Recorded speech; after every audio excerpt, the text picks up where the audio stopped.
Welcome to Brand You. The ultimate personal branding podcast. I'm Kaz Grant. And I'm Toby Lee. Together, we're here to help demystify personal branding and to make it accessible and effective for everyone. Follow along as we guide you through creating your own personal branding journeys. So, let's get started. Let's brand you.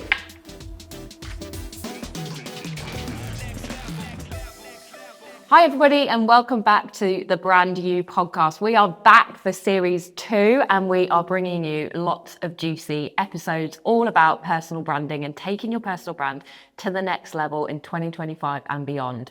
So we're jumping in today with an episode that is all about the perception gap and how that aligns to your personal brand.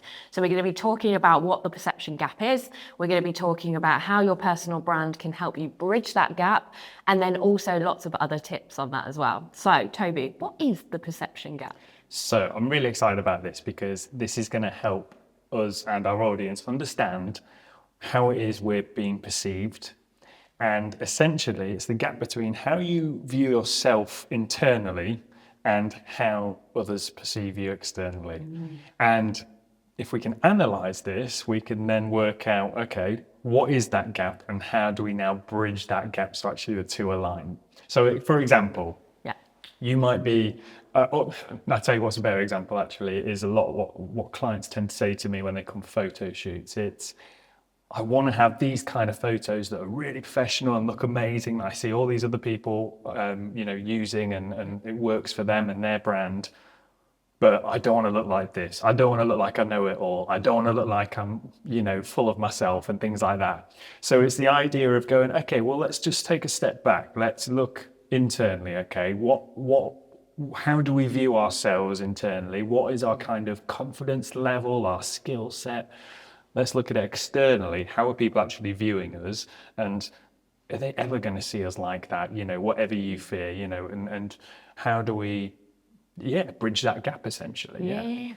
So the perception, I guess, of being like not like people that they don't want to be like, but also the perception of like, I would love to be like this, like if you're thinking about people that we're putting on a pedestal, maybe like I would love to be like that.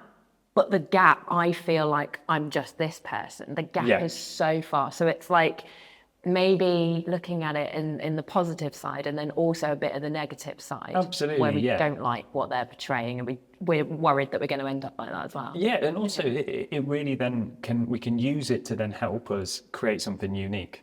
So we can start off aspiring to be like someone else, but then also take it that one step further and start finding our unique voice in that. So some examples of the perception gap at play. I was thinking this morning on the drive in about Mr. Donald Trump and how, the first step of the process is to kind of score yourself out of 10 internally, okay? Yeah. So on a confidence level, where would you rate yourself? So if we were to look at our friend Donald, he's off the scale. He's going to be a 12 out of 10. There is nobody above him. There is nobody that could, outwit him or he's full of himself, isn't he? Yeah. Guy has some crazy confidence levels. Absolutely. However, his external rating is going to vary. So if we were to look at, say, status, he's now one of the most powerful men in the world, which is terrifying. So status-wise, he's kind of a 10 out of 10. But in terms of external perception of how other people perceive him, that's really varied. There's a large number who, he got voted into power, so there's a large number who support him, who think of him as a 9 or a 10 out of 10. Yeah. But there's also a large majority who see him as, definitely in the lower numbers. Yeah. Now, interestingly, I was chatting with my wife about it. She said, okay, so how does he bridge his gap? And he's a bit of a non-starter because he's so self-unaware because he's a 12 out of 10 in his head. I don't know where you start to kind of bridge that gap for him. However, if we look at personal branding terms, another example might be, let's take Figure A. Okay, so they're fictional. They run their own business, okay? They may be coming across externally to people as a bit of 11 out of 10, a bit of their messaging just isn't quite right, and they're coming across, they're turning people away because they seem like they know they they Bit of a know it show all. off. Yeah. Yeah. You know, when really all they're trying to do is they think they're helping. Their inner perception is, Yeah. I'm just giving it a 7 here. I'm just trying to help people. Yeah. When actually their messaging's coming across very direct, very hammering it down the throat, and it turns people away. So it's a good way to kind of take a step back at things and go, okay, what am I really putting out there? So phase 1 is to score yourself out of 10 on that internal process. So go on, where would you rate yourself out of 10 in terms of confidence and? Because that's the thing, isn't it? I think it's different as well, depending on what you're trying to go for. Yeah. So confidence is just one level of how you might want to be perceived or how you might want to put yourself out there. So again, there's lots of different, I guess, mini subjects within this, isn't there? Yeah. Because how do you want to be perceived, first of all? Is it more confident, or actually is it less confident because maybe you are naturally a Donald Trump and your audience maybe needs you to level it down a bit? It's like, what do you want to be perceived at? And it's confidence, it's like your kindness levels, it's your helpfulness, it's like, it's all these different things as well, isn't it? But okay, so confidence level, I feel like I come across, my perceived confidence is higher than my own actual internal confidence. But I think a lot of people are like that. Yeah. And actually, I think my internal confidence levels, as a general broad spectrum of things, I reckon I'm about a 6 to 7. Okay. Out of 10. Yeah. I reckon, though, I'm perceived as more of maybe an 8 and a 9 at times, because of the uncomfortable situations that I put myself in and because of how I portray myself and the things that I do. And like, we're doing a podcast right now, right? Absolutely. Yeah. How confident are these two to do a podcast? So externally, through the podcast, we might look quite confident. Yeah. But inside, we're like, oh, we're not that confident about doing this, but we do it to gain more confidence down the line, aren't we? Yeah. So what we're doing with this is we're bridging our gap, aren't we? Because one day our perception and how we feel internally might be the same. Might be like, we've done a great job actually. We've put ourselves in comfortable situations. We've grown the podcast. We've sorted out the technology, the lighting, the messaging. All of that has got better over time.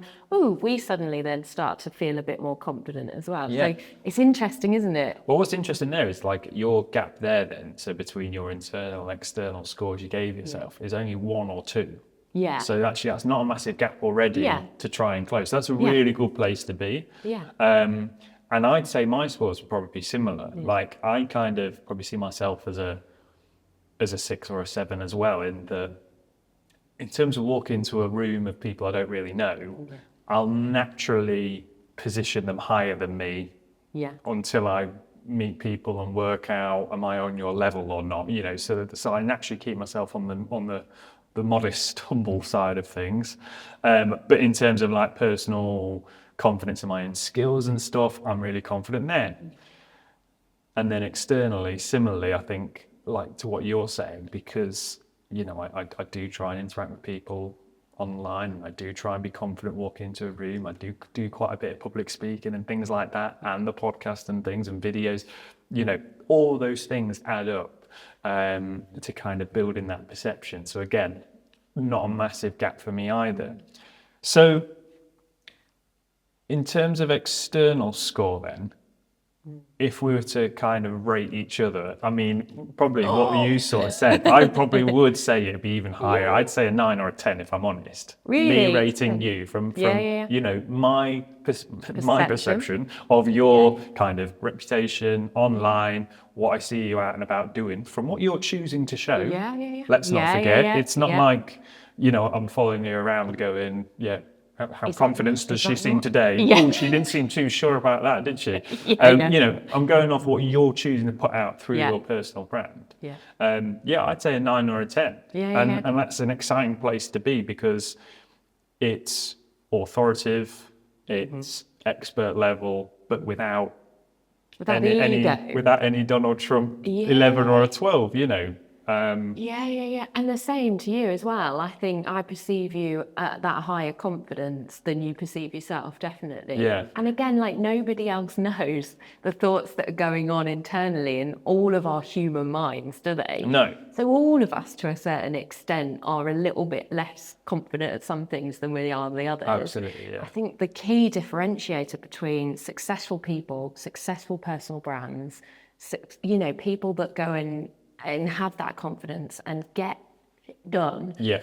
are the people that just do it when they're not feeling that confident. Because I think if we'd have had this conversation at the start of the podcast as well, like day one, when we came in here to first film the start of the podcast, and if we'd asked each other that, maybe our perceived internally would have been less, and maybe our external expectations of our perception would have been less as well. So again, sure. it's through the doing it that we've got more confident with that area. It's so intriguing, isn't it, and exciting, because I do think that it breaks down the barriers then to anybody being able to achieve what they want to achieve. Yeah. And it doesn't have to be, like we were talking before filming this, weren't we, about, you could want to be so much higher and perceived so much higher than you maybe are now. It doesn't mean that, in the space of a week, you'll get there, or you need to get there, or you're broken because you're not there. Yeah. It just means that what can you do to move yourself a little bit forward on that ladder of perception to bring you closer to who you need to be? Yeah. To attract the right people, to bring in the right collaborations, to, grow your following, grow your visibility. Like, who's that person ultimately on that pedestal that you need to be? And then where you are, what steps are you going to take to get closer to that pedestal person? Yeah. I think. Because again, if we look at, I'm not going to use Donald Trump as a thing, because I'm not sure anybody uses that phrase. I want to be Donald Trump. I don't think that's ever said. I want to be, I don't know, maybe someone like Stephen Bartlett, for example. Yep. Again, controversial. Some people like, it's like Marmite. Some people like him, some people don't like him. So, but a lot of people admire him, like what he's doing with business, like his personal brand, how he's created himself and holds himself. So, you might want to be at that level. You might be at this level. Like, what steps can you take to get to that? Because Stephen Bartlett at the beginning wasn't Stephen Bartlett, was he? He's taken steps to get to that level that he wants to be perceived as. I think Donald Trump probably came out the womb like it, actually, but he's an exception to the rule. Yeah. Because then it's interesting with the external number that you get people shifting down as well. Yeah.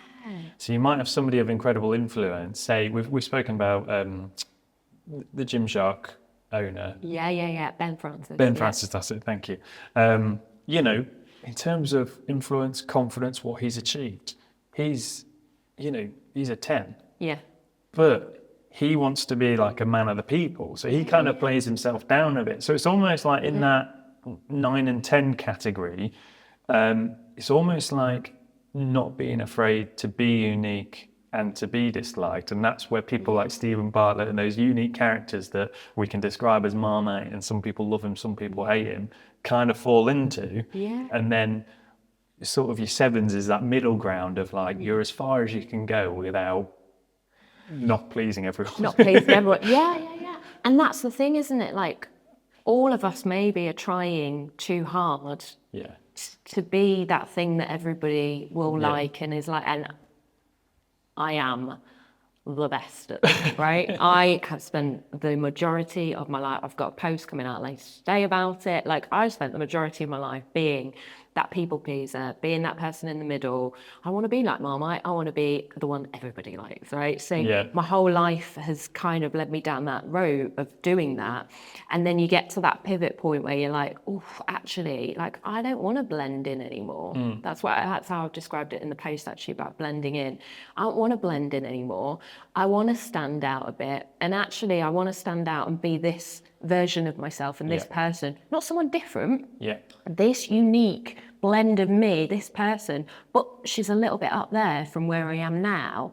Again, looking at how you can get there, and like, how are you perceived to the outside audience with that as well. Like, it's Yeah. very difficult sometimes, I think, to know how you're perceived externally, isn't it? Because it's great, we can have this chat and we can talk to each other about it, and we have these conversations because we're doing the podcast, because we're personally branding together. We can open up that floor. We're a safe space as well. We know that, like, if either of us gives each other a not even like a more negative response to something, it's coming from a place of like, we want each other to do better. We want, so it's that safe, it's not criticism, it's like criticism, but to make you a bit better. Yeah. And I feel like it's finding those people maybe in the audience's networks that could give them that honest feedback. Because I think when we're looking at the external perception, we are not always going to know how we are externally perceived. So it's like finding those people that you try, that balance with this. Don't choose your best mate, because again, they've probably spent years and years and years just trying to be your best mate and please you. So they're probably going to tell you in a nice way, unless you've got some real honest friends, which there's a couple of friends I know I can go to. Yes. Yeah. I love them. We're going to continue loving each other, but oh my goodness, they're going to tell me like it is, which is great. That's what you need. So find those kind of people. If you've got no friends that would give you an honest opinion, or you're too scared to go to maybe your friends to ask, because you are stepping out from that person, that version of yourself, it might be scary in your friendship circles. You don't want to, again, alienate yourself.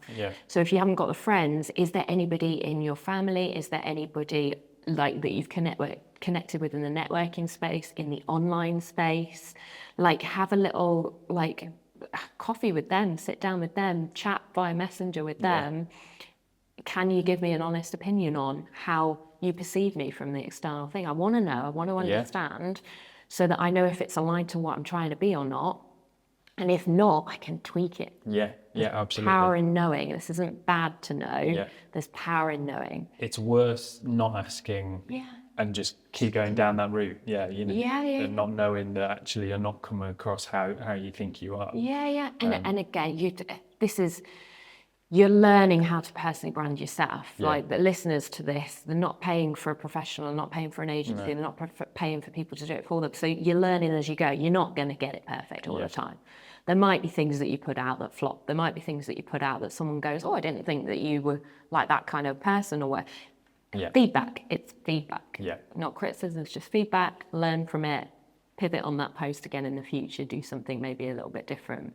I actually quite like stretching the boundaries sometimes with my own personal brand and my own post, because again, I don't know unless I put it out almost. There's some testing things that I do throughout the year because I'm just curious. I'm curious to see how my audience perceives that, or what kind of engagement it gets, what kind of likes. Do they even see it? Maybe not. But I like doing some stuff like that because, again, it gives me that feedback. It's okay to test. It's okay to try things. What I find quite interesting as well is, and I've read books and I've listened to podcasts, and there's been lots of things, because I'm constantly like, I'm a learner, I'm a grower. Like, I want to absorb it all. I want to become the best person that I can become. I want to know all the knowledge. So I read all this stuff, listen to all this stuff. Along the way, every now and again, a book or a podcast or something will tell me to go and ask my friends, my family, my colleagues for feedback on this particular thing. Every time I get to that part in the book, I think, yeah, that would be great. And then I never do it. Never do it. I'm going to finish recording this podcast today, and I'm actually going to go back and I'm going to ask a few key people how I'm perceived to them in the different areas and different platforms that I'm on, because I think it's really beneficial. So I just want to kind of push our audience to do the same as well. This year in 2025, let's not be scared of asking for that feedback, asking for that constructive criticism. Let's get it off of people, so again, we can learn and grow. Because do you do that as well? No, absolutely, I do. We all do. And I like to think of myself as being quite self-aware, and therefore probably just fob it off, going, it's all right, I didn't get round to asking people what they really thought, but actually it can be, really eye-opening. But a lot of our self-doubts and fears come from, we might be 10 out of 10 self-aware, but we can still have those niggling thoughts of going, oh, what do they think about that? Should I have posted that? Should I have not done this? Or, the only way to get that answer is to ask people, honest questions and hopefully get some honest answers back, isn't it? Yeah. And do you know what? Some of the honest answers are going to be great ones. Yeah. I think, again, we catastrophize stuff in our heads, don't we? We're like, I can't ask them because they are going to tell me that was crap because I knew that was crap because in my head I knew it was crap and blah, blah, blah. Yeah. And your head spirals like that, so you don't ask them as well because of fear. But actually, sometimes I have asked people certain stuff and the responses that I've got have been so lovely. Yeah. And again, have actually given me that boost of confidence that, I am doing an okay job. I'm doing a good job. Like, I'm on the right path. This is going, okay, cool. That's nice to know. Thank you very much. And they weren't saying it just to be kind and faking it. They were saying it because that's how they perceived it. Yeah. So again, not all perceptions from other people are going to be negative. No. So if you jump straight to that in your brain, kind of shut that part down instantly. That's just a thought. Thoughts aren't real. That's it. We think all this crap. It's not real. Yeah. So in terms of bridging the gap, so we've worked out our internal score. Mm-hmm. We've worked out our external score. Either we've taken a good guess or an estimate, or we've actually done our homework and gone and asked some people. Mm-hmm. So now it's time to look at what that difference is. Now, there could be a series of different outcomes. Mm. It could be that your personal score is really low and your external score is really high. So, what do we do in that situation in terms of our personal branding? How can we work on our personal skills in terms of confidence and how we feel about ourselves and what we're actually doing? Because I imagine that's quite a difficult place to work from, that other people are perceiving you to be fairly confident and expert in what it is you do and putting yourself out there, but actually internally there's that conflict there of I'm not enjoying this one bit. So it's trying to find enjoyment in that. Yeah. But I think that's going to be the most popular one for people. It probably will be. I imagine people will rate themselves down a bit there, Yeah, definitely. And that is like all of us are inherently feel unworthy and like we don't quite fit in and we're fighting to fit in, all the rest of it. Because again, when we were young, like ancestors and stuff, you had to fit in to be in the tribe. So we've got that internal thing that we need to so badly. Sure. That if we don't, we're not good enough, we're not worthy, we're not this, that, and the other. So it takes a lot to reprogram your brain to do all that. And that isn't some let's tell our listeners to do an affirmation a day and then you will be signed. It's not going to happen. It might take you writing those limiting beliefs down and those limiting negative thoughts, rewriting, reframing them to more positive ones, saying those to yourself 3 times a day, every single day for the next year before something clicks. Yeah. It might be reading books like Jamie Kern-Lena has a book, a great one called Worthy. Again, just getting you thinking about how you're perceiving yourself and actually how we're all worthy. We're all born worthy. We are worthy. So building it up that way, it might be listening to podcasts all the time on, again, self-belief, self-worth, self-confidence. It might be who you're spending the most time with, having a look at those key people in your life. Are they feeding into you're not good enough, or are they boosting you? Because a lot of us are potentially in partnerships, in relationships, in friendship circles that are negative, that are not nice, that are bitching about other people. So we think, oh God, are they also judging us? We're not going to, we did that, so they must be judging us. Or in relationships where, again, you're dealing with your own stuff, there's 2 of you in it, but maybe one of you is knocking the other one down. These are hard stuff that you're going to have to maybe break through if it's other people. It's so vast. I've been working on this stuff for the last 6 years. Ever since I started in the network marketing industry, I got a glimpse of this side of stuff, of this side of personal development and personal growth. And I didn't realize at the time that I didn't feel that worthy, that I had all of these self-limiting beliefs. And over time, they've all come out the woodworks and they've all gone again, not a fully formed human. I've still got stuff and still doing stuff. But I know some practices now that work for me every single day that boost me up or don't. Yeah. And I know, and I can feel it in myself, and I catch myself now. If I've not been doing those practices, Christmas, great example, right? Yeah. You'll have a Christmas break. Like, we all go off and do stuff. Some of those habits, some of the mindset habits or healthy habits go away during that time. I felt like when I came back after, I was a bit more negative. I'm still quite a bubbly girl, but I was a bit more negative in myself, and I was a bit more like, I'm not sure if I believe.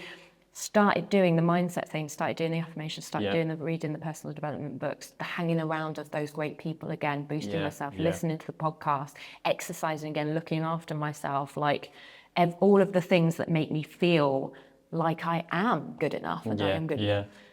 And then suddenly 2025 is my year of transformation now, and I'm going for it and I'm unstoppable, and there's things. Is it going to continue throughout the year? No, I need to keep doing those things. It's like the gym, isn't it? Got to keep going. So if that is you've got a lot to work on, but know that you can, again, work on it and find the things that light you up and make you believe in yourself. Yeah. And I think I had to go into that then because I think it's so important, because I think so many people are not doing that and hold themselves back when they don't have to. Yeah, I think they often feel like there's no way through or no way out or forward even. Yeah. So I think, I think that's fantastic. Like, in terms of, if your internal score is a lower one, then there is plenty of stuff to be working on. Yeah. With regards to personal branding as well, the other way to bridge that gap whilst you're working on those self-development things is to go, well, my external score, am I giving that perception of a higher external score to people because my messaging is actually not accurate and truthful and authentic? Can I actually pull that down to close that gap? So if I'm saying I'm a 2 internally, but you're perceiving me as an 8 because of what I put out on my social media and I'm so confident and isn't life great, actually, wouldn't it be more authentic and more beneficial for our personal brand to go, let's draw that down to a 4 and actually just share some real things that are going on, how I'm really finding things.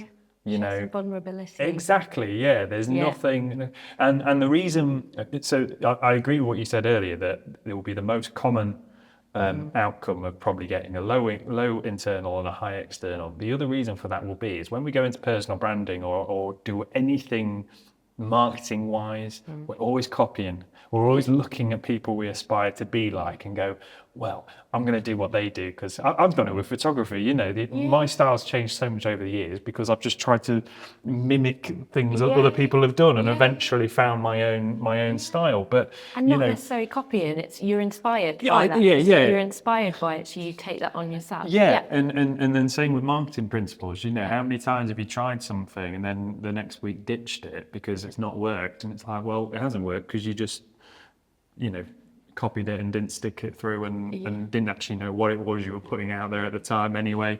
So often we can create that assumption that actually business is doing really well, things look really great and everything's golden and bliss, but actually we're not getting that full personal identity through. It could be so powerful in building that trust. Disconnect as well, disconnect from where you are to your audience, and then also that internal fight that you're having to fight to look like that specific person all the time is exhausting. And I think one of the reasons why people don't like personal branding or don't like social media is because they get burnt out with it, because they're trying to be someone that they're not. Their gap is so big. Whereas actually the drive to authenticity nowadays, the drive to being more vulnerable, the drive to just being yourself more. How nice is that? Because you don't have to try and fake it till you make it. You can work on yourself and you can grow, but you can just you can take steps until you make it in your world, and take steps, not about perfection, just one step forward. So then the other possible solution is that actually your internal score comes out really high and your external one is low, which isn't like people telling you, your social media is crap or anything like that. It might be a case of, I don't really know what you do, or I see you've done this the other day, but then you didn't post for so many weeks. That's probably more social media focused, but you get the idea. How much are you actually putting out and sharing? Is it enough? Are you telling people through your business branding, your personal branding messaging, what